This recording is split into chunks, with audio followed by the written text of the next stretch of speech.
ఓం భూర్భువస్వః తత్సవితుర్వరేణ్యం భర్గో దేవస్య ధీమహి ధియో యో నః ప్రచోదయాత్. ఓం శాంతి శాంతి శాంతి. ఓం పరమపిత పరమాత్మ. ఓముకు వందనాలు. ఋషులకు, మహర్షులకు, మునులకు, యోగులకు, గురువులకు, ఆచార్యులకు, అధ్యాపకులకు, పెద్దలకు, మాతాపితలకు, శ్రేయోభిలాషులకు, మిత్రులకు అందరికీ వందనాలు. సర్వేభ్యో నమో నమః.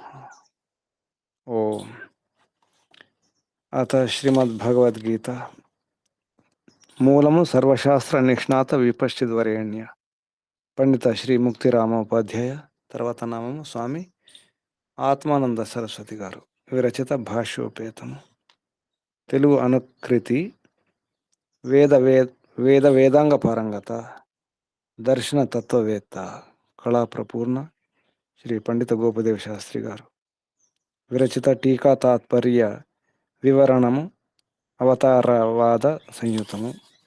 ప్రకాశకులు ఆర్య సమాజం, కూచిపూడి. ఇది విశుద్ధ భగవద్గీత. ఇందులో మనం 6 అధ్యాయాలు పూర్తి చేసుకున్నాం. కానీ వాడుకలో ఉన్నటువంటి వ్యవహారం ఉండే భగవద్గీతలో ఇది 3వ అధ్యాయమే. 3వ అధ్యాయంలో మనం ఏవం ప్రవర్తితం చక్రం నానువర్తయతి ఇహ యః అఘాయుః ఇంద్రియారామః మోఘం పార్థ సజీవతి. ఆ శ్లోకం వరకు అంతవరకు చెప్పుకున్నాం. మాకు ఇంకా శ్లోకాలు ఉన్నాయి. అంటే మూడవ అధ్యాయంలో కొన్ని శ్లోకాలు చెప్పుకున్నాం. ఇంకా కొన్ని శ్లోకాలు ఉన్నాయి. ఆ శ్లోకాలు మనం ఈ విశుద్ధ భగవద్గీతలో 6వ అధ్యాయం అంటే 16 శ్లోకాలు పూర్తి చేసుకున్నాం. 3వ అధ్యాయంలో 17వ శ్లోకం నుంచి ఇది 6వ అధ్యాయం పూర్తి చేసుకున్నట్టు మనం. అంటే 16వ శ్లోకం వరకు 6 అధ్యాయాలు పూర్తి చేసుకున్నాం. 17వ శ్లోకం నుంచి 7వ అధ్యాయం యస్త్వ ఆత్మరతి ఏవ యః తు ఆత్మరతిః ఏవ స్యాత్ ఆత్మతృప్తశ్చ మానవ ఆత్మని ఏవ స సంతుష్టః తస్య కార్యం న విద్యతే. ఇక్కడ నుంచి ఇది 7వ అధ్యాయం. నిజానికి 3వ అధ్యాయం. ఎందుకంటే కర్మయోగం గురించి విషయం. ఇది కర్మయోగమే, కానీ జ్ఞానికి కర్మ చేయడం అవసరమా? ఏ కోరిక లేనప్పుడు కర్మ ఎందుకు చేయాలి? పని ఎందుకు చేయాలి? కోరిక లేవు, ఆకలి తీరింది, అన్నం వండుకోవడం ఉండదు, తినడం ఉండదు కదా. అటువంటిప్పుడు ఎందుకు పని చేయాలి? సంపాదించాలనుకున్నాం, 10 కోట్లు సంపాదించాం, ఇంకెందుకు సంపాదించాలి కదా. అంతే కదా. కోరికలు ఏమి లేవు, అన్ని కోరికలు నెరవేరినాయి, పూర్తి చేసుకున్నాం. రిటైర్మెంట్ అయిన తర్వాత మళ్ళీ ఉద్యోగం చేయాల్సిన అవసరం లేదు కదా. అంతే కదా. మళ్ళీ పని చేయకూడదు. ఇక కొందరు పెద్దలు ఉంటారు, రైతులు. ఒకప్పుడు పిల్లలకు ఆస్తులు పంపకం చేసేసి ఇచ్చేసి ఇక వ్యవసాయం చేసేవారు కాదు. ఏం చేసేవారు మరి? ఇప్పుడు కూడా ప్రభుత్వ ఉద్యోగులు ఉంటారు, పదవీ విరమణ అయిన తర్వాత ఏం చేస్తున్నారు? పదవీ విరమణ అయిన తర్వాత ఏం చేస్తున్నారు? రెస్ట్ తీసుకుంటున్నారు. నిజంగా రెస్ట్ తీసుకుంటున్నారా? ఇక్కడ పదవీ విరమణ పొందిన వారు ఉన్నారు. పిప్పినారాయణ గారు ఉన్నారు, ఇంకెవరెవరు ఉన్నారు? ప్రభు గారు, మీ పదవీ విరమణ అయిందా? 8 ఏళ్ళు అయింది గురూజీ. పదవీ విరమణ అయిపోయింది. అయితే మీరు ఆ పని చేస్తున్నారు ఇప్పుడు? నేను పదవి విరమణ అయ్యే వాళ్లకు చెప్పేవాడిని గురూజీ, నేను అదే పని చేస్తున్నాను. నేను చెప్పేవాడిని 60 ఏళ్ల వరకు మీతో పాటు రాని వస్తువుల గురించి శ్రమించారు. ఇప్పుడు 60 ఏళ్ల తర్వాత మీతో పాటు వచ్చే వస్తువుల గురించి శ్రమించండి అని చెప్పేవాడిని. నేను కూడా అదే చేస్తున్నా గురూజీ. మీ ద్వారా ఇంకొంచెం ముందుకు పోతున్నా. ఇప్పుడు ఆ పని చేయట్లేదు కదా, మీరు ఏదైతే ఉద్యోగం చేసేటప్పుడు ఏ పని చేశారో ఆ పని చేస్తున్నారా? లేదు గురూజీ, ఇంకా లేదు. చేయనియరు కూడా, అది లోపలికి రానియరు. ఆ. ఇప్పుడు అందుకే మనం కూడా పని చేయకూడదు. ఇక మనం అనుకున్న కోరికలు నెరవేరినాయి, పూర్తి చేసుకున్నాం, మనం పని చేయకూడదు. అంతేనా? అలాగే ఆధ్యాత్మిక మార్గంలో కూడా పదవి విరమణ ఉంటుందా, ఉండదా? అదే బాహ్య ప్రపంచంలో పదవి విరమణ, ఆ పని చేయించట్లేదు కదా, రానివ్వట్లేదు. మరి ఆధ్యాత్మికంగా ఏమని నియమాలు పాటించాలనుకున్నాము, పాటిస్తున్నాము. ఏమని ఆసనాలు సిద్ధించినాయి, ప్రాణాయం కూడా చేస్తున్నాం, ప్రత్యాహారం చేసినాం, ధారణ ధ్యానం వరకు వచ్చినాం. ధారణ ధ్యానం వచ్చిన తర్వాత మళ్ళీ అవన్నీ చేయాలా, వద్దా? యమ నియమాలు, ఆసనం, ప్రాణాయామాలు, ప్రత్యాహారం చేయాలా, వద్దా? చేయాల్సిందే. మోక్షం వచ్చే వరకు చేయాలి కదా గురూజీ. ధారణనే మెట్టెక్కినాం కదా, ధ్యానం కూడా చేస్తున్నాం, ధారణ దాటి సమాధి కూడా పొందినాం. ఇప్పుడు పని చేయాలా, వద్దా? చేయాలి. ఇక్కడ పదవి విరమణ లేదా? అన్యాయం. లేదు. ఇది అన్యాయం అమ్మా. బయట పని బాగుంది, రిటైర్మెంట్, రీటైర్, మళ్ళీ టైర్డ్ అనమాట. ప్రభు గారు గురూజీ ఇక్కడ అంతే, అక్కడ రిటైర్మెంట్ ఉంటుంది, ఇక్కడ టైరింగ్ అనేది ఉండదు గురూజీ. అక్కడ టైర్ అయిపోతారు. అక్కడ పని చేసి టైర్ అయిపోతుంది, అక్కడ మళ్ళీ రీటైర్, మళ్ళీ టైరే, మళ్ళీ అలసిపోవడమే కదా. రిటైర్మెంట్ అంటే ఏంటి? మళ్ళీ అలసిపోవడమే.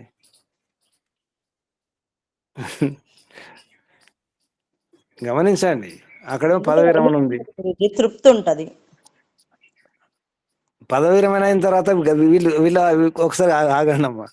పిప్పినారాయణ గారు, ప్రభు గారు ఇంకా పదవి విరమణ చెందినటువంటి పొందిన వారు ఉన్నట్టు చూడండి. పదవి విరమణ అయిన తర్వాత మీ పని పెరిగిందా, తగ్గిందా? ఇంట్లో బయట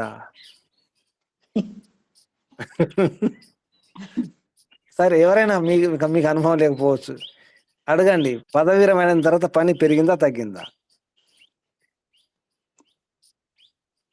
ఎప్పటి వరకు ఇంట్లో పట్టించుకొని ఉండరు, ఇప్పుడు ఇంట్లో పట్టించుకుంటారు. ఎన్ని పనులు పెరిగినాయి? పదవి విరమణ తర్వాత అప్పుడు ఒకటే డ్యూటీ, ఆఫీస్కి వెళ్ళడం, రావడం, ఆఫీస్ పని చూసుకోవడం. ఇప్పుడు ఎన్ని పనులు?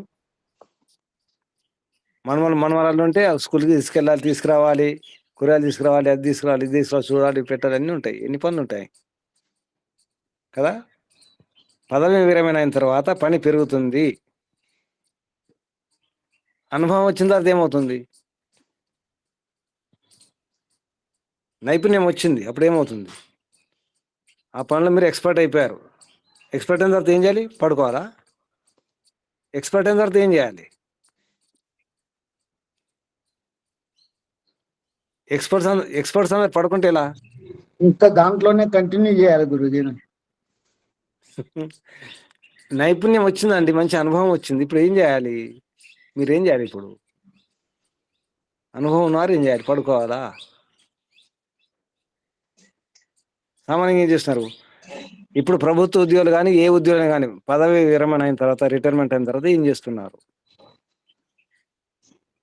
నవ్వుకోవాలో ఏడవాలో అర్థం కాని పరిస్థితి ఉంది. ఒక్కొక్కరి గురించి ఆలోచిస్తే, వింటుంటే, వాళ్ళు చేసే పనులు చూస్తుంటే అసలు ఏమన్నదో అర్థం కాదు. రకరకాల పనులు చేస్తుంటారు. చేస్తున్నారా లేదా? మరలా అవును ప్రైవేట్ గురూజీ. మా స్నేహితుడు ఎక్కడైతే అనేవాడు Guruji, one should die on the day of retirement అని. అట్లాంటి పరిస్థితుల్లో ఉన్నా. భయంకరం. కానీ ఆధ్యాత్మికంగా ఒక స్థితి వచ్చిన తర్వాత ఇక్కడ రిటైర్మెంట్ ఉంటుందా, ఉండదా అంటే రిటైర్మెంట్ లేదు, ఉండకూడదు కూడా. నేను ఒక స్థితికి వచ్చినాను, నేను ఒక స్థాయిలో ఉన్నాను యోగాభ్యాసములో, అప్పుడు నేను పని చేయాలా, వద్దా? నేను పని అంటే ఏ పని అంటున్నారు? వ్యావహారికంగా లోకంలో చేసే పని, భౌతికంగా చేసే పని చేసుకోవాలా, వద్దా? నేను ఇప్పుడు సమాధి స్థితిలో ఉన్నాను, మంచి ధ్యాన స్థితిలో ఉన్నాను, అన్నం తినాలా, వద్దా? నాకు ఆకలి వేస్తుందా లేదా? తినాల్సిందే గురుజీ. సమాధి స్థితి పొందినాను, యోగిని. ఆకలి అయితే వేస్తుందా లేదా? శరీరం ఉంది తినాల్సింది. కాబట్టి అది తప్పదు. మరి నాకు ఒక స్థితి ఉంది, నేను పని చేయనంటే నేను నడవను, కాలు చేతులు కదలకుండా చూసుకుంటాను, కడుపులో చల్ల కదలకుండా, అసలు కడుపులో చల్ల కదలకుండా కూడా కూర్చొని ఉంటాను అంటే, ఎందుకంటే నేను భక్తుణ్ణి, నేను యోగిని. సమాధి స్థితి అన్నీ ఉన్నాయి. ప్రాప్తం ప్రాపణీయం, పొందవలసింది పొందినాను, అనుకున్నవన్నీ సాధించినాను. ఇప్పుడు నా కోరికలు ఏమి లేవు. ఏమి లేకుండా అంటే ఏమి లేకుండా పని చేయాల్సి వస్తుంది. ఎందుకు పని చేయాలి చెప్పండి? అవసరం కూడా లేదు, ఆయన పని చేయాల్సింది. ఎందుకు పని చేయాలి? ఎవరి కోసం చేయాలి? నా కోసం అవసరం లేదు. నేను సంపాదించి పెట్టుకున్నాను, అన్నీ సంపాదించి పెట్టుకున్నాను, సాధనాలు, ధనాలు అన్నీ ఉన్నాయి. నేను ఎందుకు పని చేయాలి ఇప్పుడు? లోక కళ్యాణం కోసం. ఎంతమంది ఆధ్యాత్మిక ఉన్న గురువులు పనిచేస్తున్నారు, గురువులు, ఆచార్యులు, ఉపదేశకులు, ప్రచారకులు ఎంతమంది చేస్తారు చూడండి. బయట పౌరాణికంగా ఆర్య సమాజికులు అయితే చేస్తారు గురుజీ. బయట వ్యవహారం చూడండి.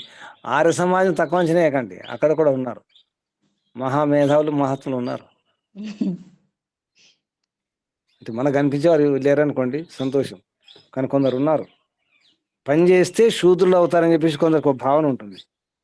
శరీరంతో పని చేస్తే శూద్రులు అవుతారు. నేను శూద్రుని కాదలుచుకోలేదు కాబట్టి, నేను యోగిని కాబట్టి పని చేయను శరీరంతో.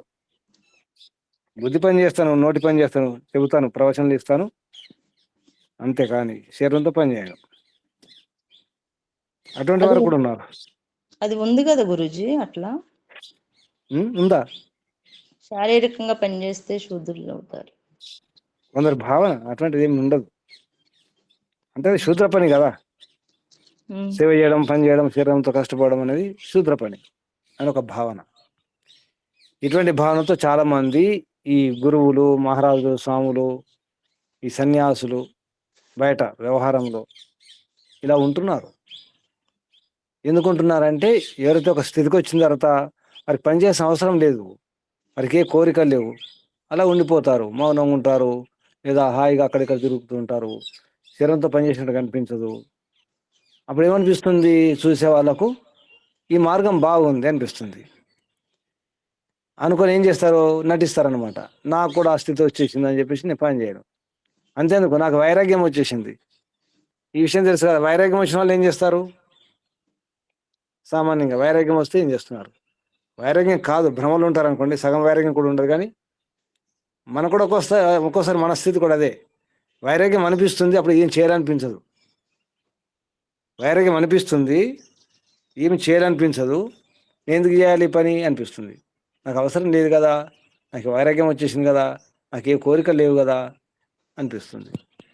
మనమే అనిపిస్తుందా లేదా చూసుకోండి. ఎవరా మీరు ఈ మార్గంలో ప్రయత్నం చేయండి. కొద్దిగా అప్పుడప్పుడు వైరాగ్యం వస్తుంది కదా, నిరాశ కూడా వైరాగ్యం అనుకుంటాం. నిరాశ, అసంతృప్తి, అది కూడా వైరాగ్యం అనిపిస్తుంది మనకు. లేదా విషాదం, దుఃఖం, అప్పుడు వైరాగ్యం అనిపిస్తుంది. కష్టాలు వచ్చినప్పుడు, బాధలు వచ్చినప్పుడు, సమస్యలు ఉన్నప్పుడు, ఆ సమస్యలు తీరనప్పుడు, కోరికలు నెరవేరినప్పుడు అక్కడ ఉండొద్దు అనిపిస్తుంది. అదే వైరాగ్యం అనిపిస్తుంది నాకు. అనిపిస్తుంది కదా, శ్మశానం అనిపిస్తుంది వైరాగ్యం.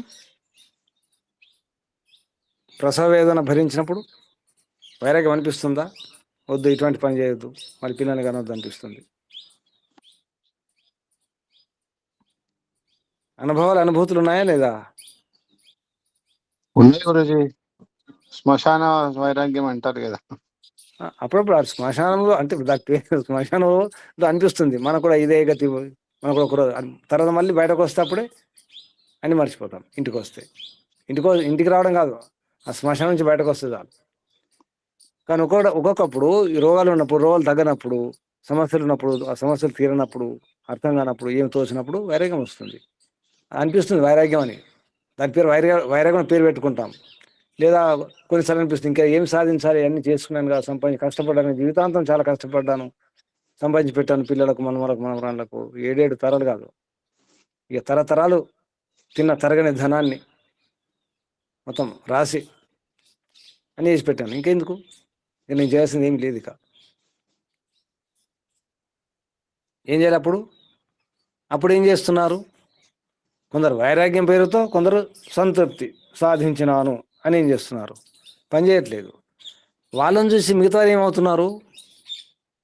పని చేయని వారి చూసి, అంటే కొందరు సాధించి కష్టపడి అన్ని పొంది అనుభవించి పని చేయట్లేదు. ఇప్పుడు హాయిగా తిరుగుతున్నారు, సుఖపడుతున్నారు, ప్రశాంతంగా ఉన్నారు. వారిని చూసి మిగతా ఏమవుతున్నారు? సోమర్లు అవుతుంది. నేను ఎందుకు చేయాలి? నాకు అవసరం లేదు, బాగుంది ఇది మార్గం అనిపిస్తుంది. దానికి పేరు పెడతారు, వైరాగ్యం, ఆధ్యాత్మికం, భక్తి, స్వాములు, బాబాలు అనుకుంటూ. జరుగుతుంది అదే కదా. ఇప్పుడు వేషం మార్చుకుంటే చాలు, ఏమి వచ్చినా రాకుండా పర్వాలేదు. బ్రహ్మంగారు ఎప్పుడు చెప్పారట? ఏం చెప్పారు? నటించే వారికే అన్ని సదుపాయాలు సౌకర్యాలు ఉంటాయని, గౌరవ మర్యాదలు సన్మానాలు ఉంటాయని ఎప్పుడు చెప్పారు? భక్తి నటించడం రావాలి. భక్తిని నిజంగా భక్తి ఉండాల్సిన అవసరం లేదు ఈ రోజుల్లో. గమనించండి, జరుగుతుంది అదే. వీరిని చూసి వారు నటిస్తున్నారు. వీరు పని చేయట్లేదు, నిజంగా కష్టపడ్డారు, సంపాదించుకున్నారు, సాధించినారు, పని చేయడం మానేశారు. అప్పుడు మనవాడు ఏం చేస్తున్నాడు? తాతను చూసి మనవాడు ఏమనుకుంటున్నాడు? తాత మనవాళ్ళ సంబంధం కదా, జరుగుతుంది అదే.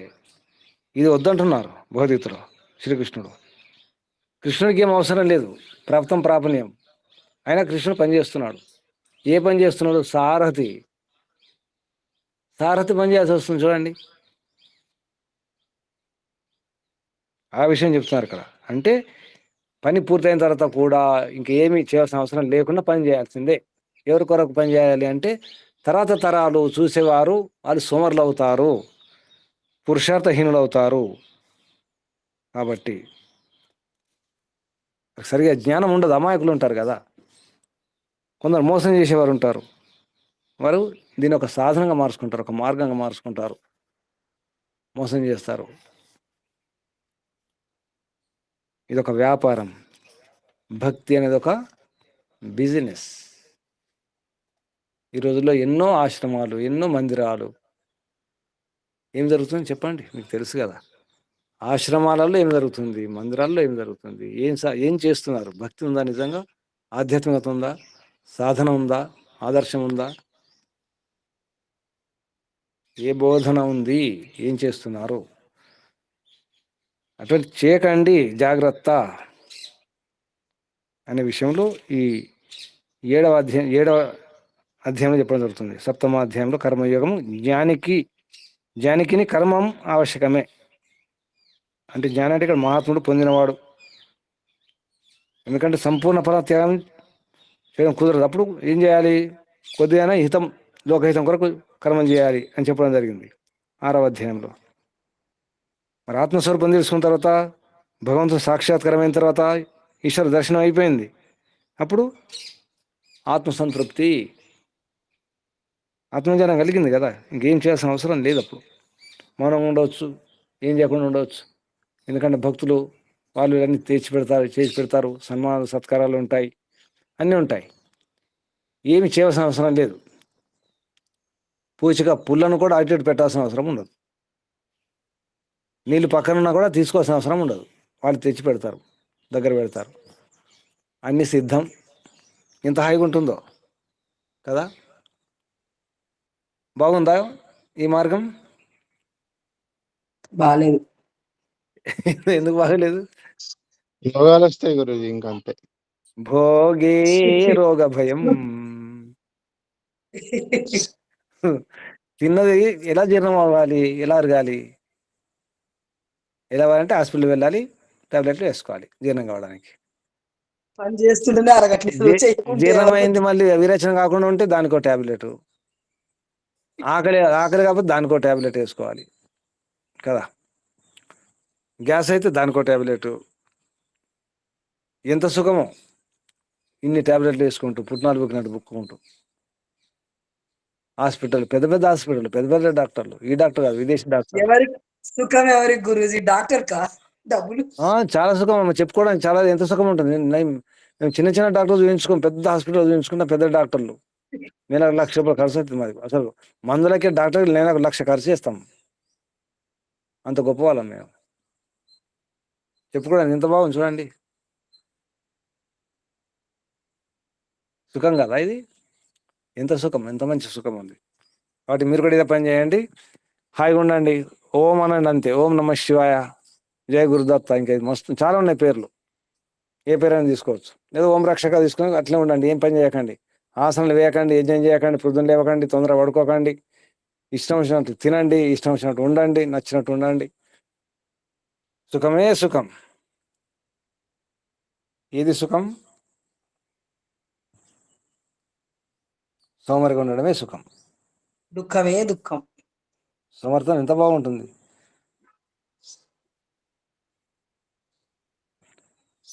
ఎందుకంటే సోమరులు గొప్పవాళ్ళు ప్రపంచంలో. ఎంత సోమర్తనం ఉంటే అంత గొప్పవాళ్ళు. అది కొద్ది రోజులే గురూజీ, తర్వాత సమస్య వెళ్ళిపోతారు. జరుగుతుంది అదేనండి. ప్రపంచంలో సోమరులే. ఈ రకరకాల కుట్ర కుతంత్రాలు చేసేవాళ్ళు ఎవరు? రకరకాల షడ్యంత్రాలు, కుంభకోణాలు చేసేవారు ఎవరు? దేశద్రోహం చేసేవారు ఎవరు? దోపిడీ చేసేవారు ఎవరు? బుద్ధితో దోసుకుంటారు. ఈ బ్యాంకులను ఎవరు మోసం చేస్తున్నారు? సుఖాల కొరకు. కష్టపడేది లేదు, సుఖాలు కావాలి. ఆ సుఖాలు ఏ సుఖాలు? రోగాలు తెచ్చుకునే సుఖాలు, సమస్యలు తెచ్చుకునే సుఖాలు, అశాంతి కొని తెచ్చుకుంటారు. ఆ సుఖాలు కావాలి. నిజంగా సుఖపడుతున్నారంటే ప్రశ్నార్థకం. ఆ విషయంలో ఈ 7వ అధ్యాయం కర్మయోగం. జ్ఞానికిని కర్మం ఆవశ్యకమే. కర్మ చేయండి. కర్మ చేయకపోతే తిన్న జీవం కాదు, అరగదు, రోగాలు వస్తాయి. అది ఏం జీవితం అవుతుంది? మోఘం జీవతి, వ్యర్థంగా జీవిస్తాడు అన్నమాట. మోఘం జీవతి. అఘాయు ఇంద్రియ ఆరాములు అవుతారు. ఇంద్రియ ఆరాములు కాకండి. ఇంద్రియ ఆరాములు అయితే జీవితం వ్యర్థమైపోతుంది, మోఘం అవుతుంది జీవితం. మోఘం అంటే వ్యర్థం, అమోఘం కావాలి కానీ మోఘం కాకూడదు. ఇది 6వ అధ్యాయం. అంటే వ్యవహారంలో ఉన్నటువంటి భగవద్గీతలో మనం కొన్ని శ్లోకాలు చెప్పుకున్నాం.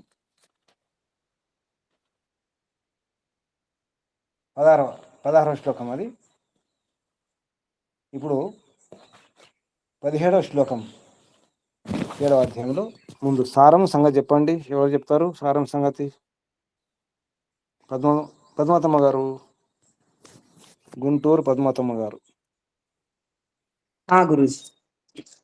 సారం సంగతి.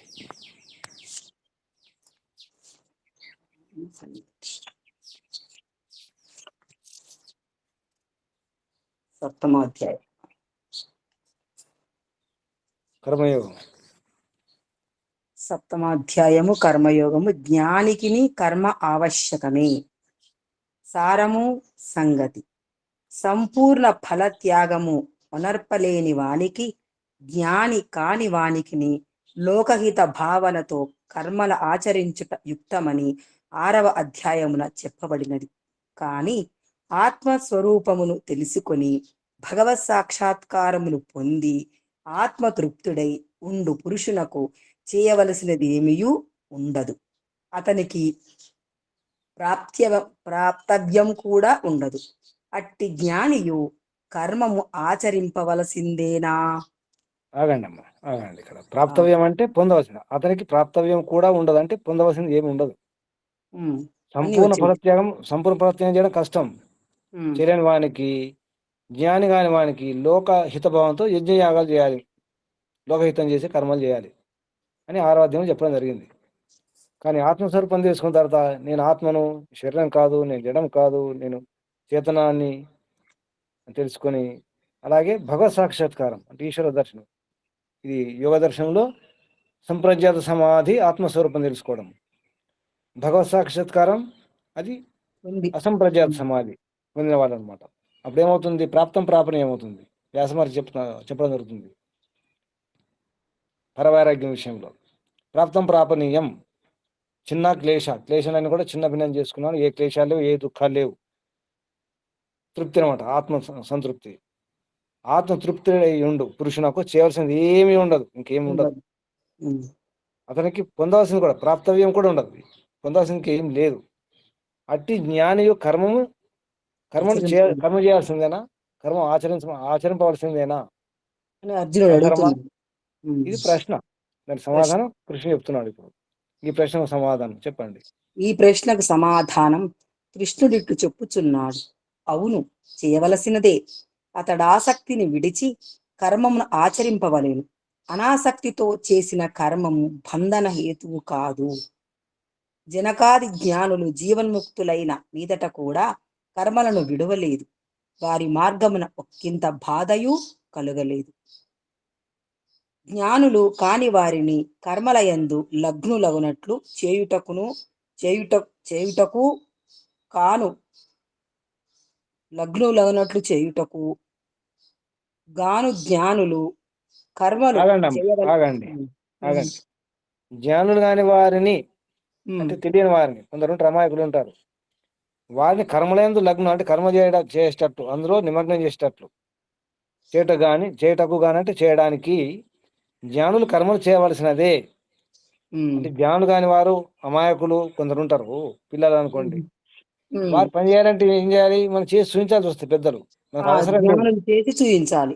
ఉదాహరణకు ఆవాలు నేర్పించాలనుకోండి, ఆవాలు మనం దిద్దాల్సిన అవసరం లేదు. అలక బలపం తీసుకుని మనం ఆవాలు రాయాల్సిన అవసరం లేదు. కానీ పిల్లల కోసం ఏం చేస్తాం, దిద్ది చూపిస్తాం కదా, అలా అన్నమాట.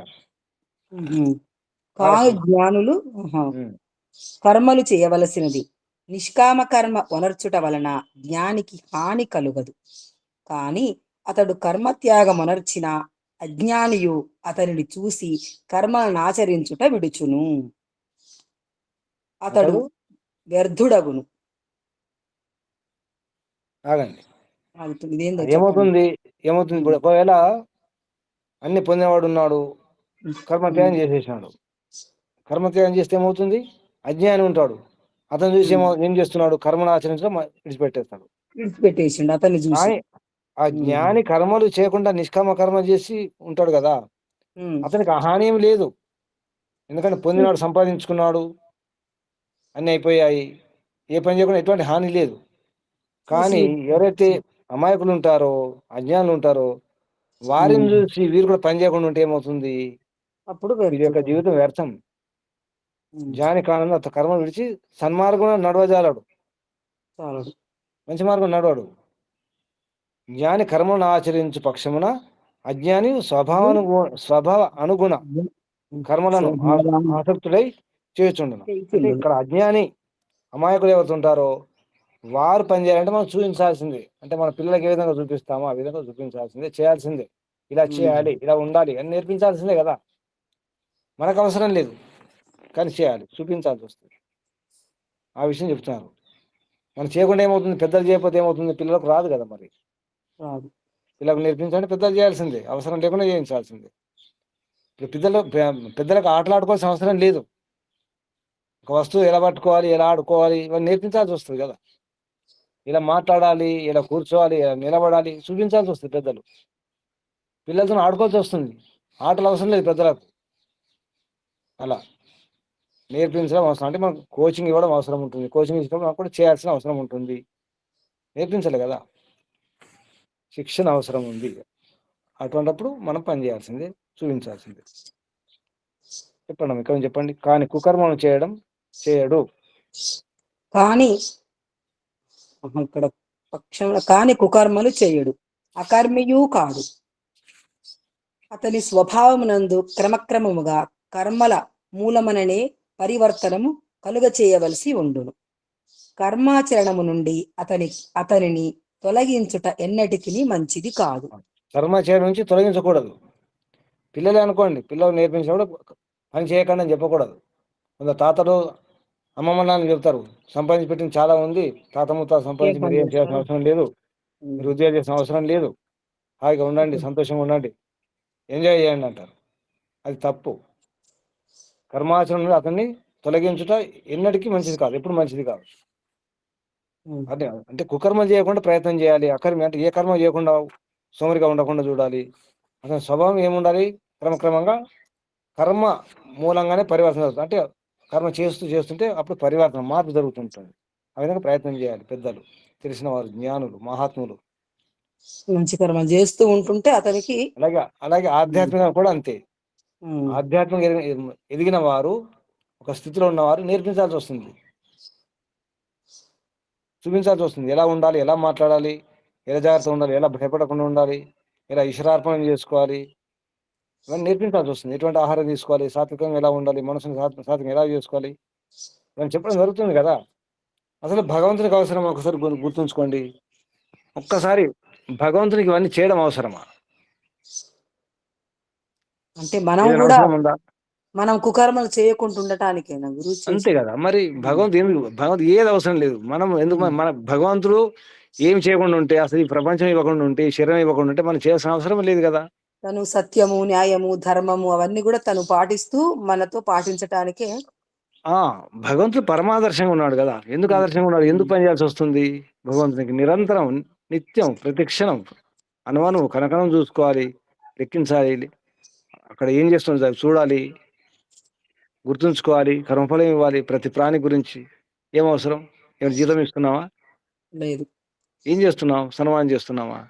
ఏం చేస్తున్నామని భగవంతునికి మనం ఆయనే ఎక్కువ కష్టం చేస్తుంది. అని చేయాల్సి వస్తుంది.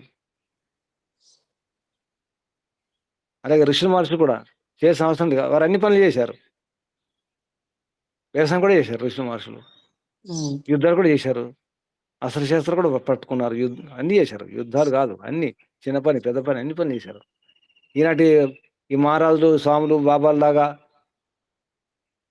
ఏంటి ఏసీ కారులో తిరగడం, ఏసీ రూమ్లో ఉండడం కాదు, విమానాలు తిరగడం కాదు, సుఖాల కొరకు ప్రయత్నం చేయలేదు. ఇదన్నమాట ఇప్పుడు జరుగుతున్నటువంటి ఆధ్యాత్మిక మార్గం. సోమరులు అవ్వడానికి, కారణం, సోమరులు చేయడానికి ప్రయత్నం చేస్తున్నారు. అంటే సుఖంగా ఉండొచ్చు, ఆధ్యాత్మికంగా ఉంటే సుఖంగా ఉండొచ్చు అని ఒక మార్గం. అంతే, నిజమే గురూజీ, గమనించండి. గమనిస్తున్నాం. ఏమి చెప్పినా వారు గురువు కాబట్టి ఏం చెప్పినా వినాల్సిందే, చేయాల్సిందే. కొందరు భక్తులు ఉంటారు, అంతే, భక్తులు పోషిస్తారు.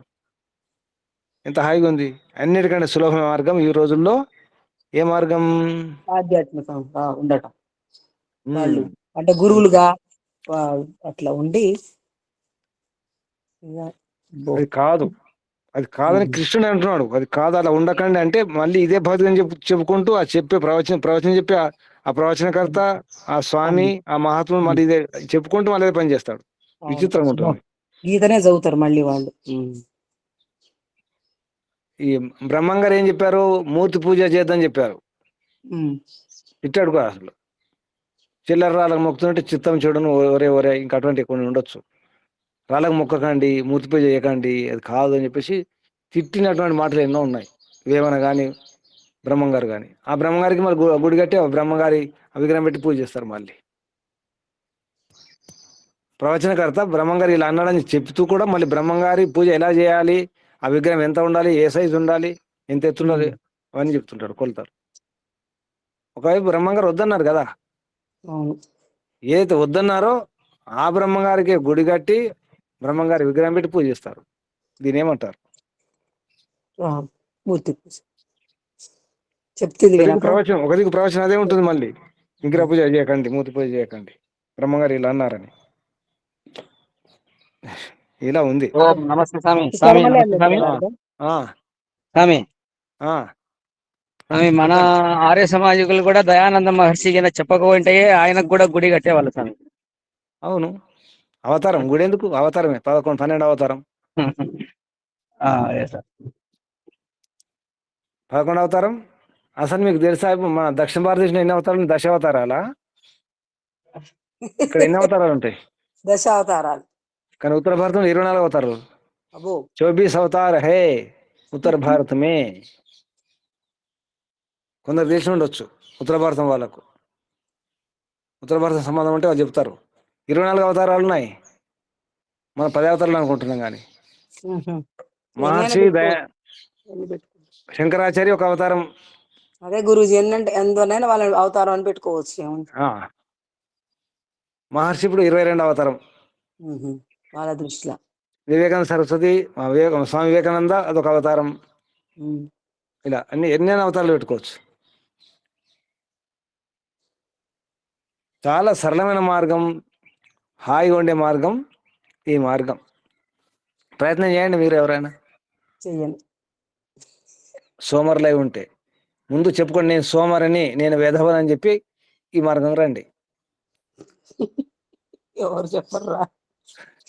నేను సోమరిని అని చెప్పుకొని, నేను వెధవను, నేను మోసం చేయడానికి సిద్ధంగా ఉన్నాను, నాకు ఏం చేత కాదు, ఎందులో కూడా నాకు ఏ నైపుణ్యం లేదు, వ్యాపారం చేయడం కానీ, కష్టపడడం కానీ, చేయడం కానీ, విద్య కానీ, బుద్ధి కానీ నాకు ఏది రాదు, ఏది చేత కాదు, ఇది ఒకటే వచ్చు.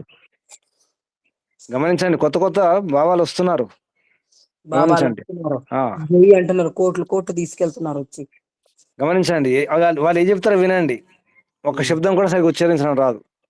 ధ్యానకు ధాన్యం అంటారు, ఒకటికి ఒకటి అంటారు, ఇంకేం రకరకాలు మాట్లాడుతుంటారు.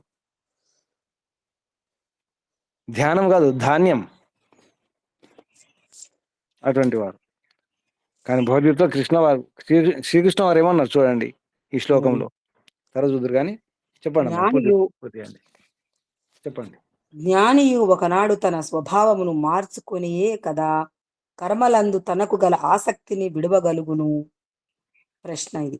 అర్జున, జ్ఞాని కూడా నేను ఆసక్తిని విడిచి కర్మలను ఆచరించునే ఉన్నాను కదా. విడుస్తా. ఇప్పుడు అర్జునుడు అడిగిన ప్రశ్నకు, జ్ఞాని అయి కూడా నేను ఆసక్తిని విడిచి కర్మలను ఆచరించుతూనే ఉన్నాను కదా. జ్ఞాని కూడా కర్మలను ఆచరించుట అవశ్యకమని ఇప్పుడు నీకు తెలిసి ఉండవచ్చును. నీకు అర్థమైంది కదా? మీకు అర్థమైందా ఇప్పుడు?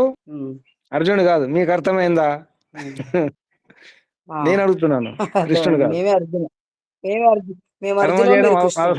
కర్మ చేయడం అవసరమని మీకు అర్థమైందా ఇప్పుడు? తెలిసిందా? అర్థమైంది. జ్ఞాని కూడా కర్మను ఆచరించడం ఆవశ్యకమని ఇప్పుడు నీకు తెలిసి ఉండవచ్చును, అంటే మీకు తెలిసి ఉండవచ్చును, ఇప్పుడు మీకు అర్థమై ఉండవచ్చును.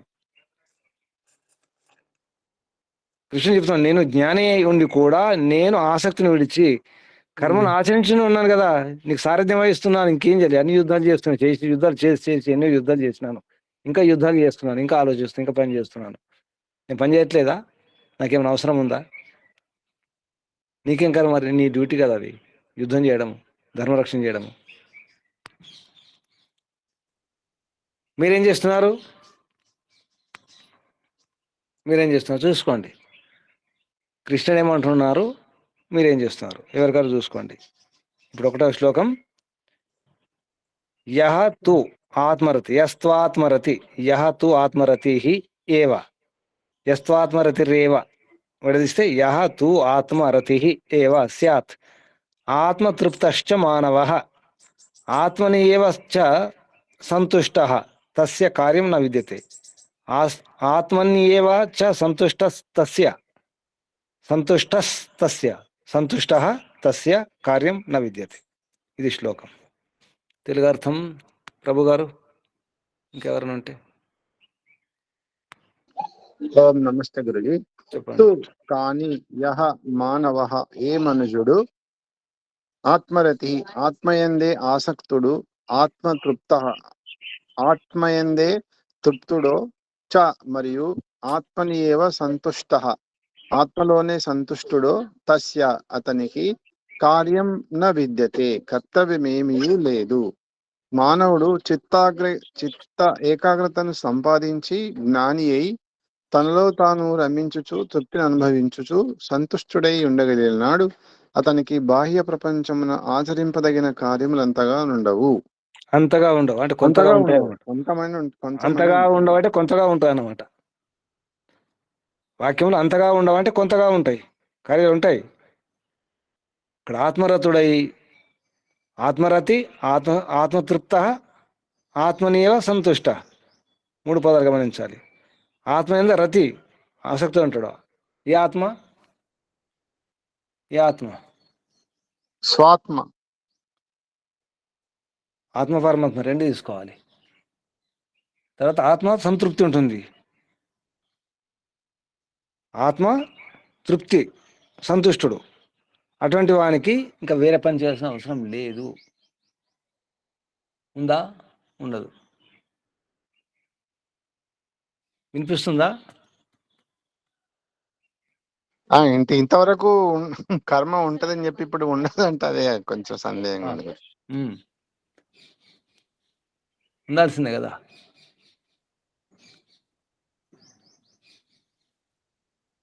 ఉండాల్సిందే. గురించి కర్తవ్య కర్మలలో ఇంకా అదేమి ఉండదు, కానీ వేరే ప్రాపంచ విషయాల్లో ఉండదు అనుకుంటా. ప్రాపంచిక ఉండదు, కానీ కర్మ చేయాల్సిందే. ప్రాపంచిక విషయంలో కర్మ ఉండకుండా చేయాల్సిందే.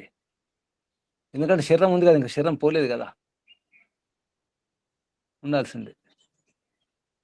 అలా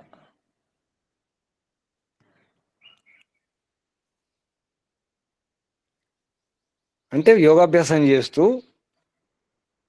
సమాధి స్థితి పొంది ఆత్మ దర్శనం చేసుకుని పరమాత్మ దర్శనం చేసుకునే వారికి అని అర్థం.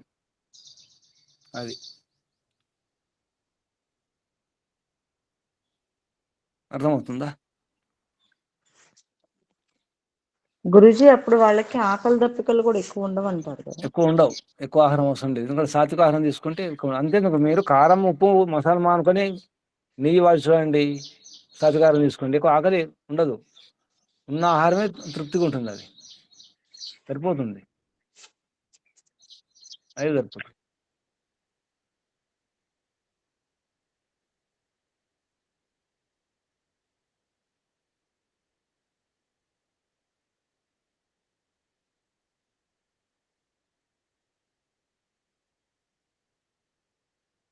గురూజీ మ్యూట్ లో ఉన్నారు.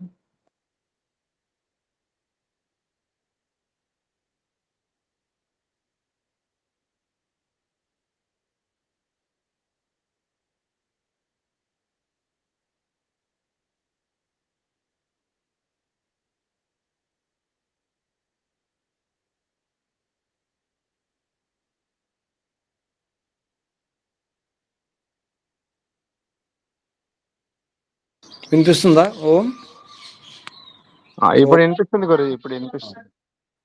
అది అంటే ఇక్కడ ఎందుకంటే జ్ఞాని ఎందుకన్నారు? జ్ఞాని అంటే ఆత్మస్వరూపం తెలుసుకున్న జ్ఞాని, యోగి అయిన వాడు అని అర్థం. ఇక్కడ తనలో తాను ఉంటాడు, తనలో తాను రమిస్తాడు, ఆసక్తితో ఉంటాడు. అంటే ప్రాపంచిక ఆసక్తి ఉండవు, అనాసక్తి ఉంటుంది. అటువంటి వాడు అయినా పని చేయాల్సిందే. రెండవ శ్లోకం చూడండి. నైవ నా ఏవ తస్య కృతే నా అర్థో నా కృతే నా కృతే నా అకృతేన ఇహ కశ్చన నచ అస్య సర్వభూతేషు కశ్చిద్ అర్థ వ్యపాశ్రయ. ఈ శ్లోకం అర్థం చెప్పండి వాణేమ్మ గారు. రెండవ శ్లోకం. గురుజీ తస్య అతనికి, ఇహ ఇక్కడ, కృతేన చేసిన కర్మతో కాని, ఆకృతేన చేయబడిన కర్మతో కాని, అకృతేన కశ్చన అకృతేన అకృతేన గురుజీ అకృతేన చేయబడిన కర్మతో కాని, కశ్చన అర్థః ఏవ నేవ ఏ ప్రయోజనమును లేనే లేదు. నేవ నా ఏవన గురుజీ. నా ఏవ నేవంటే నా ఏవ నేవ చ మరియు అస్య ఇతనికి, సర్వభూతేషు సమస్త భూతములందును, కశ్చిత్ అర్థ వ్యపాశ్రయ న ఏ ప్రయోజనాధారమును లేదు. తాత్పర్యము: ఆత్మనెరిగిన మానవుడు తా చేసిన కర్తవ్య కర్మమునకు ఫలమును అభిలషింపడు. ఫలమును అభిలషించుచు వేరొక కర్మ చేయగోరడు. కావున అట్టి జ్ఞానికి కర్మల వలన కర్మలతో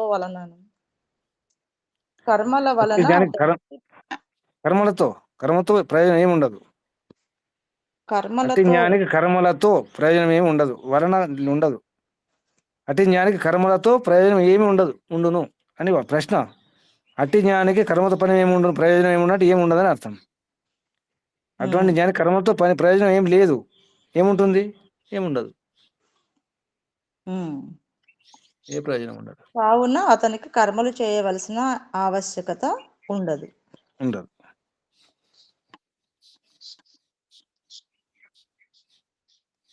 కర్మ చేసిన పని లేదు ఇక. కశ్చిదర్థ వ్యపాశ్రయ కశ్చిత్ అర్థ వ్యపాశ్రయన్న, ఏ ప్రయోజనం, ఇక్కడ వ్యపాశ్రయం అంటే ఆధారం, ఏ ప్రయోజనానికి ఆధారం లేదు.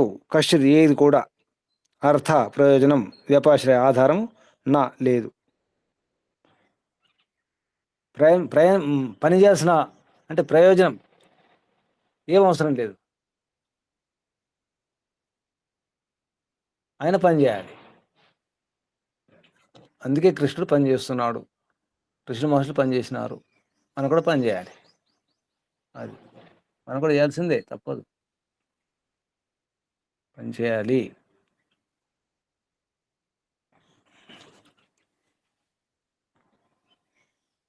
ఏమనిపిస్తుంది? పని చేయాలనిపిస్తుందా వద్దనిపిస్తుందా?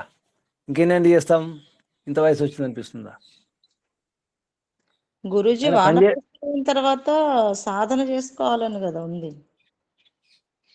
అదేమ్మా, సాధన చేసుకున్న తర్వాత ఒక స్థితికి వచ్చినారు. ఇక్కడ సాధన జరిగిపోయింది, వానప్రస్థం అయిపోయింది, సాధన అయిపోయింది, సమాధి స్థితి కూడా పొందినారు, అసంప్రజ్ఞాత సమాధి కూడా పొందినారు. ఇప్పుడు పని చేయాలి వద్దా?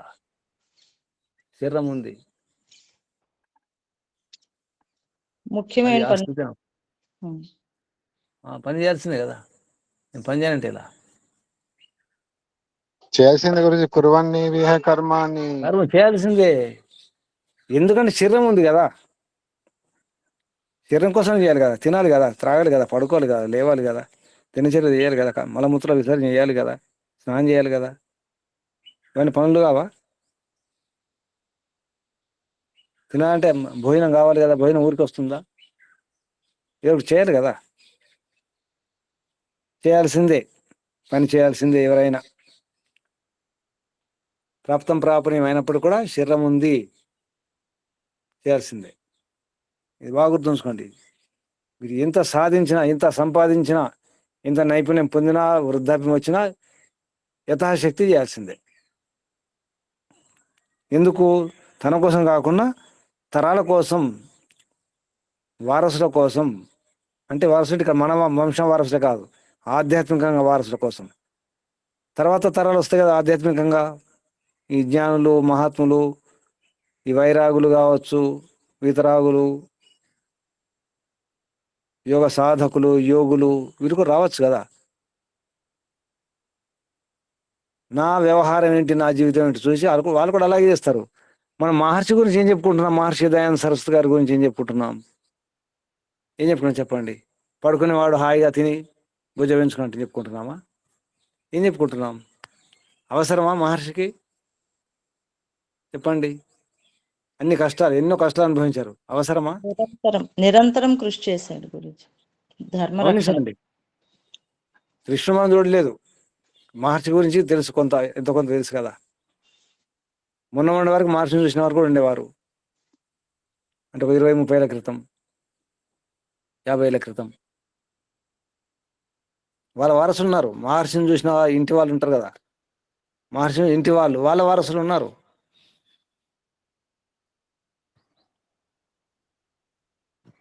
మహర్షి చేశాడు కదా. మహర్షి కాదు, ఏ ఋషి అయినా, ఏ మహర్షి అయినా, ఈ వైదిక మార్గం ఉన్న వారందరూ కూడా పురుషార్థులు ఉంటారు, సోమరులు ఉండరు. బాగా గుర్తుంచుకోండి, సోమరులు ఉండరు. వేదాలు అధ్యయనం చేసిన వారు, వేదానుకూలంగా జీవించేవారు సోమరులే ఉండరు, పురుషార్థం చేస్తారు ఎంతో కొంత. అంతేందుకు, మీరు మీరు చూడండి, అంతేందుకు ఈ మార్గంలో ఇప్పుడు ఇందులో ఎవరున్నారు? కృష్ణ సరస్వతి గారు ఉన్నారు, పెద్ద వయసు, ఇప్పుడు క్లాసులో ఉన్నారు వారు. కృష్ణారెడ్డి గారి పేరు చూడండి, వారు ఈ వయసు కూడా ఇంకా తపన ఉంటుంది. మాగం కృష్ణమూర్తి గారు ఉన్నారు, పెద్ద వయసు. అలా పెద్ద వయసు ఉండి కూడా ఒంటరిగానే యాత్రలు చేస్తున్నారు, సహాయకులు ఎవరు లేరు యాత్రలో. అసలు ఏమవుతుందో తెలియదు, ఆరోగ్యం సరిగా ఉండదు, అయినా తిరుగుతున్నారు, ప్రచారం చేస్తున్నారు, చెబుతున్నారు. ఇంత తపన చూడండి. ఎక్కడో కాదు, ఇప్పుడు బ్రతుకున్న వారు కూడా ఉన్నారు కదా, వారికి అవసరం లేదు, నిజానికి చేయాల్సిన అవసరం లేదు, అయినా చేస్తున్నారు. ఎందుకు చేస్తున్నారు? ఆరోగ్యం బాగాలేకున్నా, చేత కాకున్నా, పెద్ద వయసు అయినా. ఇప్పుడు కూడా ఎందరో విద్వాంసులు ఉన్నారు పెద్ద వయసులో, కామారెడ్డి, స్వామి బ్రహ్మానంద సరస్వతి గారు, ఇంకా ఉత్తర భారతంలో ఉన్నారు, పెద్ద వయసు 70 ఏళ్ళు, 80 ఏళ్ళు, 85, 90 ఏళ్ళ వయసులో ఉన్నారు కూడా ఇంకా ఇంకా ప్రయత్నం చేస్తూనే ఉన్నారు. అవసరం లేదు వారికి, నిజానికి ఆయనే చేస్తున్నారు. మనకేమనిపిస్తుంది, ఆ వయసులో చేస్తుంటే నేనెందుకు చేయకూడదు అనిపిస్తుంది, మనకు సిగ్గు అనిపిస్తుందా లేదా? 85, 90 ఏళ్ళ వయసు వాళ్ళు చేస్తుంటే నేనెందుకు చేయకూడదు, నేను సోమరిగా అనిపిస్తుందా లేదా? తప్పక అనిపిస్తుంది గురించి. ఒకవేళ వాళ్ళు పడుకుంటే నీ కూడా పడుకోవచ్చు, తర్వాత 60, 70 ఏళ్ళతో నీ కూడా పడుకోవచ్చు అని చెప్పేసి ఇప్పటి నుంచి ప్లాన్ వేసుకుంటాం. ఇది తొందరగా మనకు బాగా అర్థమవుతుంది. ఇటువంటి సోమరి పనులు బాగా తొందరగా అర్థమవుతాయి. నేను కూడా పడుకోవచ్చు అని చెప్పేసి ముందే ప్లాన్ చేసి పెట్టుకుంటాం. అది కాదు కదా, అది కాదు. ఏ ఋషి అయినా, ఏ మహర్షి అయినా, ఏ కాలమైనా, ఏ యుగంలోనైనా అందరు పనిచేసినారు. భీష్మికి అవసరమా సుమారు 170 ఏళ్ళ వయసులో యుద్ధం చేయడం? అవసరమా చెప్పండి? కూర్చోవచ్చు కదా, పడుకోవచ్చు కదా, నాకు చేత కాదని చెప్పేసి. గమనించండి, కృష్ణునికి అవసరమా? అప్పుడు వయసు సుమారు 125 ఏళ్ళ వయసు అట కృష్ణ వయసు. అందరికి 100 దాటినాయి, నిజానికి 100 దాటిన వాళ్ళే సుమారుగా, అటు ఇటు 90, 100, 110, 120 అట్లా. అటువంటి వాళ్ళు యుద్ధం చేసినారు. అవసరమా? ఇప్పుడు కూడా ఎందరో వ్యాపారం చేసే వరకు ఉంటారు, కొంత పెద్ద వయసులో కూడా ఇంకా వ్యాపారం చేస్తున్నారు. మన బాలబ్రహ్మ గారు వస్తారు ఉదయం, ఈ క్లాస్ కూడా వస్తారు, అప్పుడప్పుడు వస్తారు. వారి వయసు 70 దాటినాయి, ఇంకా వ్యాపారం చేస్తారు, తిరుగుతూనే ఉంటారు. వారు ఒకటే అంటారు, చేయాలి, చేస్తుండాలి, కర్మ చేస్తుండాలి అంటారు. ధనార్జన ఏదో ఏదో మొత్తం చేస్తుండాలి. మీరు వ్యాపారం చేస్తారా, జ్ఞానార్జన, విద్యా అర్జన చేస్తారా, ప్రచారం చేస్తారా, ఏదో ఒకటి చేస్తూనే ఉన్నారు కదా. మనకేమనిపిస్తుంది అప్పుడు? నేను కూడా చేయాలనిపిస్తుంది. అదే చెప్పేది. తర్వాత 3వ శ్లోకం చూడండి. తస్మాత్ అసక్త సతతం కార్యం కర్మ సమాచర, అసక్తో హి ఆచరన్ కర్మ పరం ఆప్నోతి పూరుష. చెప్పండి అర్థం. పుస్తకాలు ఉన్నారు ఎవరు? ఇంకా సామరాజమ్మ గారు, పిప్పినారాయణ గారు చెప్పండి. ఓం. తస్మాత్ ప్రయోజనం లేకున్నను జ్ఞానికి నియత కర్మము ఆచరించవలసి ఉన్నందున ఆసక్తిని విడిచి సతతం నిరంతరము కార్యం కర్మ సమాచర, చేయదగిన కర్మను ఆచరింపము. ఈ కారణమేమనా పురుష మానవుడు అసక్త కర్మను ఆసక్తిని విడిచి కర్మ చేయుచు పరం ఆప్నోతి, పరమాత్మను పొందును. తాత్పర్యం. కావున ఓ అర్జున, ఫలాపేక్ష విడిచి నీవు కర్తవ్య కర్మలను ఎల్లప్పుడూ చేయుదువు కాక, ఫలాపేక్ష లేక కర్మలను ఆచరించే పురుషుడు పరమశ్రేయస్సును పొందును. అంతే, ఫలాపేక్ష లేకుండా నిష్కామ కర్మ చేసే పురుషుడు పరమశ్రేయస్సును, అంటే పరమాత్మను, అంటే మోక్షాన్ని పొందుతాడు. ఉపాయాలు చెప్పినారు కదా. ఇప్పుడు మీరేం చేస్తారు? ఏం చేస్తారు చెప్పండి? సంకల్పం తీసుకోండి, ఏం చేస్తారు? చేస్తారా? 60 ఏళ్ళు వచ్చాయి, 70 ఏళ్ళు వచ్చాయని చెప్పేసి ఆగిపోతున్నారా? అసలు అనుకోకండి, 60, 70 ఏళ్ళ వయసు వచ్చింది ఎవరికి? వయసు? మీకు వయసు వచ్చిందా? శరీరానికి మీ వయసు ఎంత? మీకు వయసు వచ్చిందా అంటే ఏం చెప్తారు? ఆత్మకు వయసు లేదు, నా శరీరం వయసు అని చెప్పండి. అంతే. నా శరీరం వయసు ఇంత. ఇప్పుడు ఇంకా నేర్చుకుంటున్నారు, ఈ వయసులో నేర్చుకోలేమంటే నేను అదే అంట గురుజీ, శరీరానికే కదా. ఇప్పుడు మీరు కూడా ఇప్పుడు ఎవరైతే నేర్చుకుంటున్నారో సుమారు అందరికి 50 ఏళ్ళు దాటిన వారు ఉన్నారు, 40 ఏళ్ళు దాటిన వారు ఉన్నారు, 40, 50, 60, 70 దాటిన వారు ఉన్నారు, సామ్రాజ్యం 70 దాటిన వారు ఉన్నారు. అందరు 50, 60, 50 దాటిన వాళ్ళు ఉన్నారు కదా అందరూ. గురుజీ చూడండి, మీకేం కర్మ ఇప్పుడు అవసరమా? హాయిగా మనవరాలను చూసుకుంటూ రకరకాల యాత్రలు చేసుకుంటూ ఉంటే అయిపోతుంది కదా. హరే రామ అనుకుంటూ ఉంటే అయిపోతుంది. రామనో కృష్ణ ఇది ఒకటి కదా, అంతేనా? కాదు గురుజీ, ఏం కర్మ ఇంత కష్టపడుతున్నారు? పొద్దున్న లేస్తారు, పొద్దున క్లాస్కి వస్తారు, మధ్యాహ్నం క్లాస్కి, ఇంకా ఆ క్లాసు ఈ క్లాసు, మళ్ళీ ఇంటి పని ఆ పని, అన్ని పనులు, ఇంకా మళ్ళీ బంధువులు, బయట ప్రచారాలు, శిబిరాలు, ఎండలు వానలు లేకుండా యాత్రలు చేసుకుంటూ ఆరోగ్యం చెడిపోయినప్పుడు కూడా ఇంకా ప్రచారం చేస్తూనే ఉన్నారు.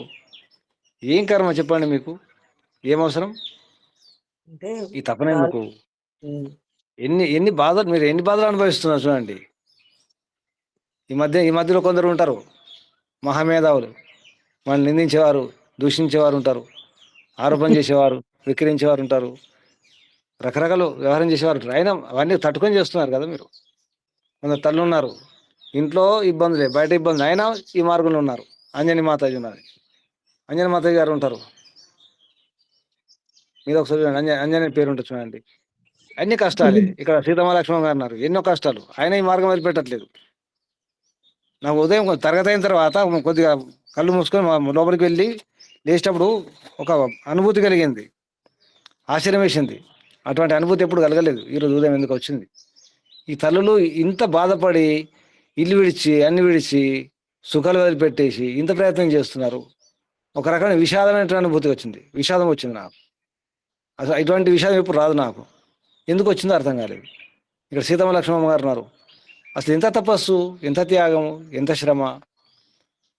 అలాగే ఈ తల్లులందరూ ఉన్నారు, ఇందులో ఉన్న తల్లులందరూ కూడా, పితాజీలు కూడా ఉన్నారు, ఆ పితాజీ కూడా అందరు కూడా అవసరమా? ఇప్పుడు వీరబ్రహ్మానంద వీరు ఆచార్యుల వారు ఉన్నారు, వారి ఆరోగ్యం బాగాలేదు నిజానికి, ఆయన క్లాసు వింటారు, ఏదో తెలుసుకోవాలి తపన.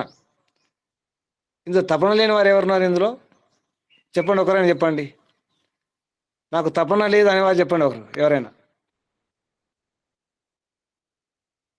ఒక్కరు చెప్పలేరు, నాకు తపన లేదని చెప్పి ఒక్కరు చెప్పలేరు. మీరు చెప్తారా? ఉన్నారా ఎవరైనా? అందరూ, మీరు అందరు కూడా.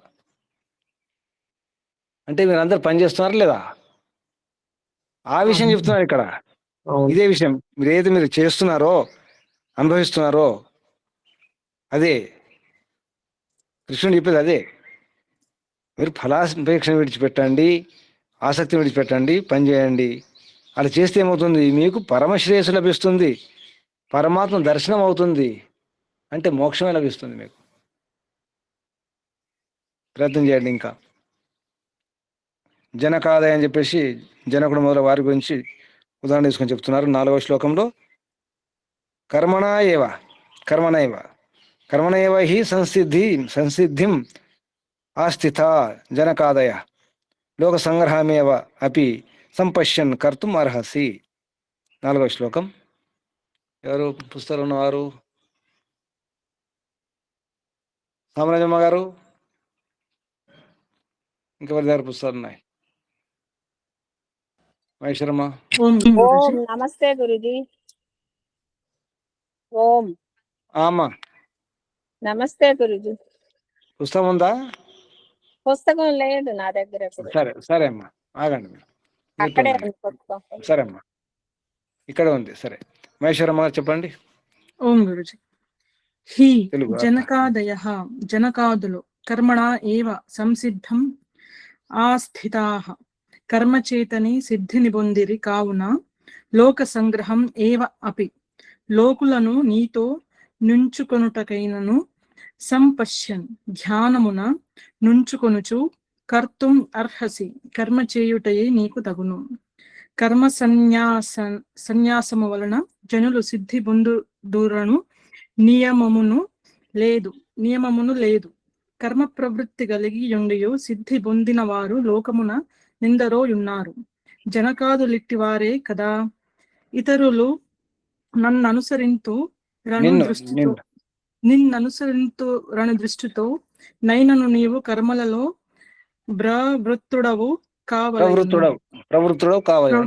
కర్మ చేయడం ప్రవృత్తి కావాలి. ఏమర్థం అవుతుంది? కర్మ సన్యాసం విడిచిపెట్టి ఎవరైనా సిద్ధిని పొందినారా? పని చేయకుండా సిద్ధి పొందినారా? ఎవరన్నా వంట చేయకుండా వంట వచ్చిందా? వంటలో సిద్ధి వచ్చిందా?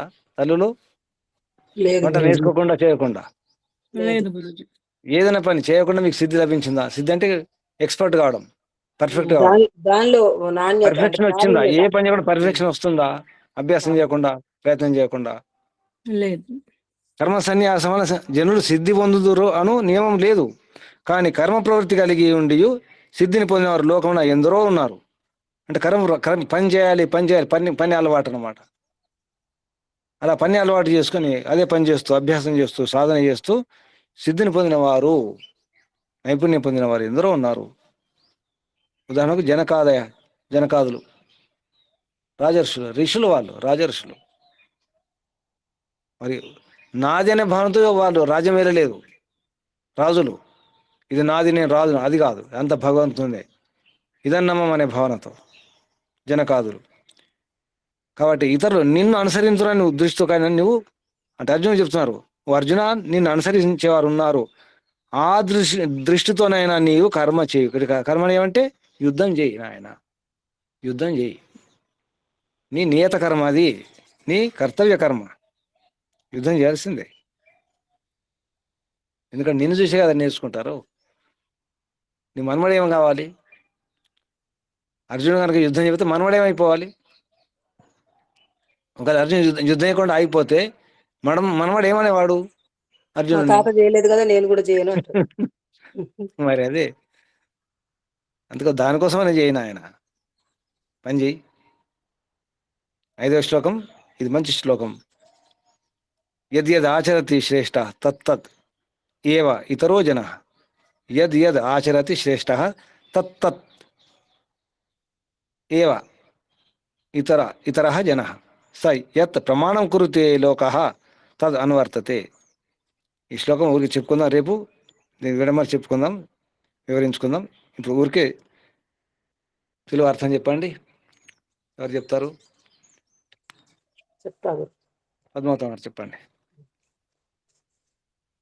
శ్రేష్ఠ శ్రేష్ఠుడు, యత్ యత్ ఆచరతి ఏది ఏది చేయునో, ఇతరః జనః సామాన్య మనుజుడు, తత్ తత్ ఏవ అయ్యది ఏ ఆచరించును, సహయత్ ప్రమాణం కురుతే అతడెంత చేయునో, లోకః తత్ అనువర్తతే లోకులను అతన్ని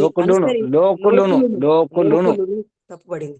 లోకులను అతనిని అనుసరించి అంతే చేయుదురు. తాత్పర్యం: లోకమునందు మానవులలో శ్రేష్ఠులైన వారు చేయునట్లే ఇతరులను చేయుదురు. నీవు సంఘమున గల పెద్దలలో ఒకడువుగా ఎంచబడుచున్నావు కావున ఇతరులు నిన్ను అనుసరింతురు. పెద్దలు దేనిని ప్రమాణముగా అంగీకరింతురో దానిని ఇతరులను ప్రమాణమందురు. కావున నీవు కర్తవ్య కర్మలను విడవరాదు. విడవద్దు. కాబట్టి మీరు కూడా కర్తవ్య కర్మను విడవకండి. దీని గురించి రేపు వివరించుకుందాం. ఇక్కడ ఆపేద్దాం. ఏమైనా సందేహాలు ఉంటే అడగండి.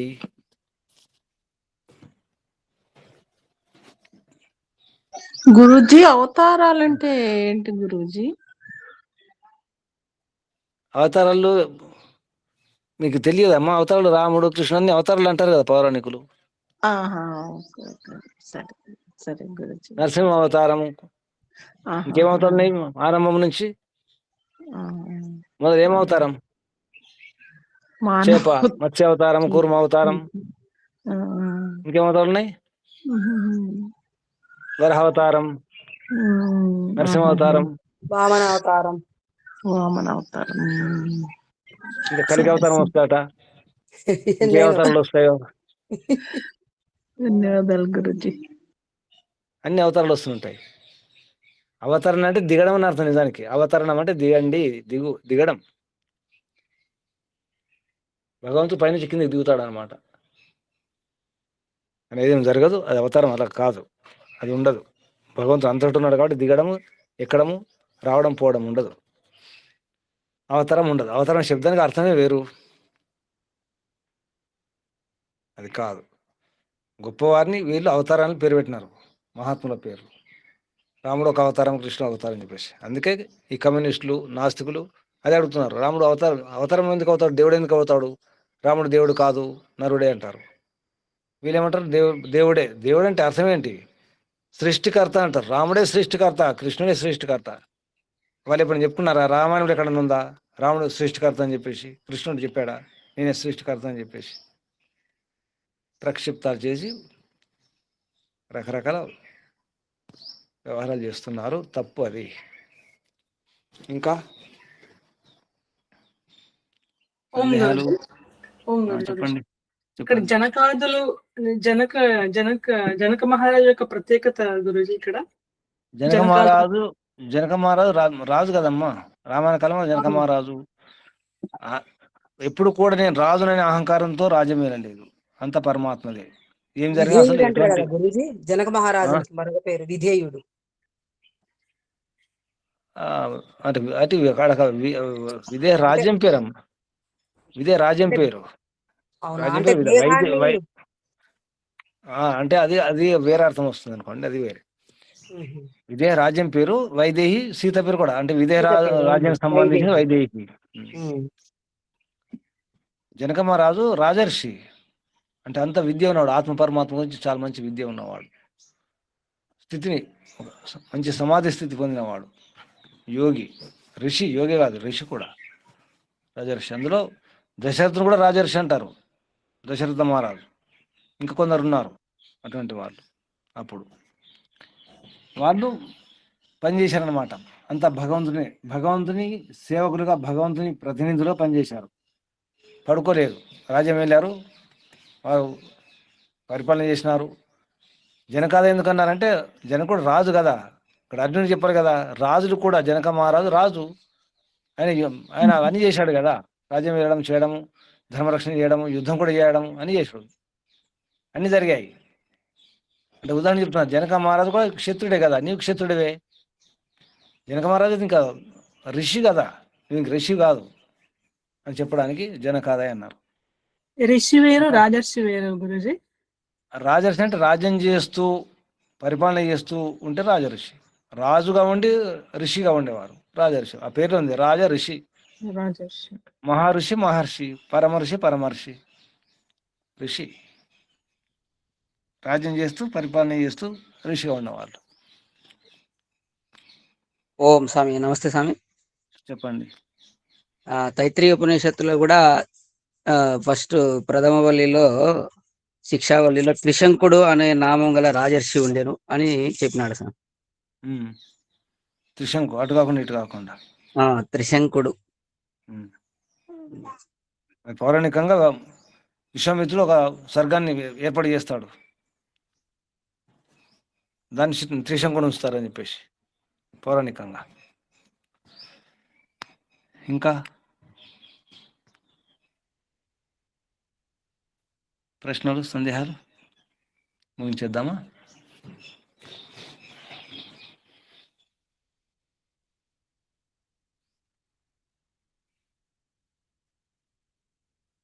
ముందుగా పరమపిత పరమాత్మకు, ఋషులకు, మహర్షులకు, మునులకు, యోగులకు, గురువులకు, ఆచార్యులకు, అధ్యాపకులకు, పెద్దలకు, మాతాపితలకు, శ్రేయోభిలాషులకు, మిత్రులకు అందరికీ వందనాలు.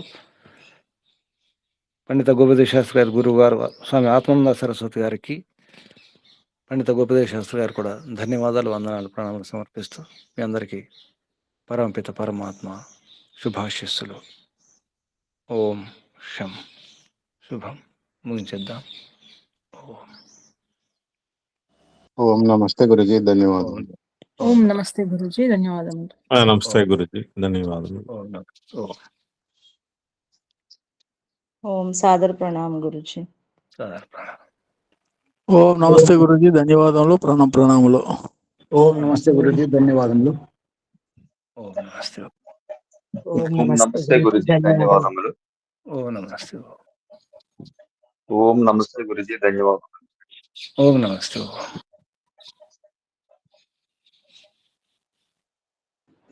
ఓం నమస్తే గురుజీ, ధన్యవాదములు. ఓం నమస్తే గురుజీ, ధన్యవాదములు. ఓం నమస్తే.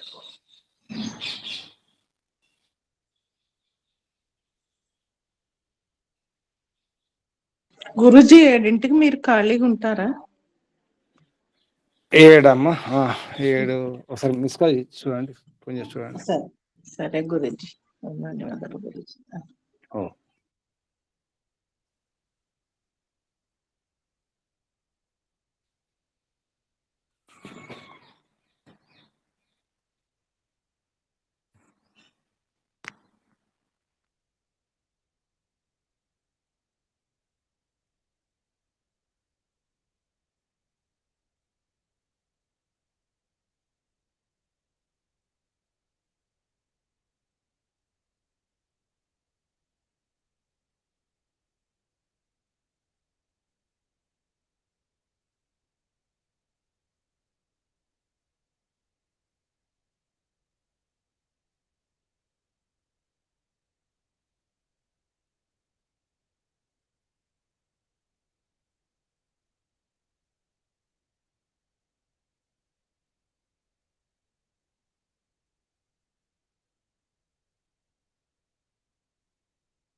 ఏం చేసేది